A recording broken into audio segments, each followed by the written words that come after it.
zinətini, Allah Taala gözəl yazıb qismətini, böyüklərdən götürmüsünüz ibrətini.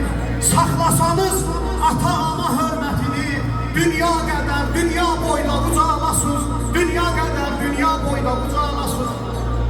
Toy gövhərdir, toy incidir. Adətlərdə birinci. Ata bugün verdi xeyir duasını,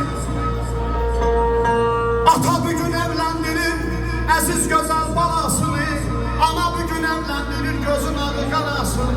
Atalar, analar verdi xeyir duasını, balalarım, balalarım bir yastıqda qocalasız, balalarım bir yastıqda qocalasız. Və mən gəlin nə deyir?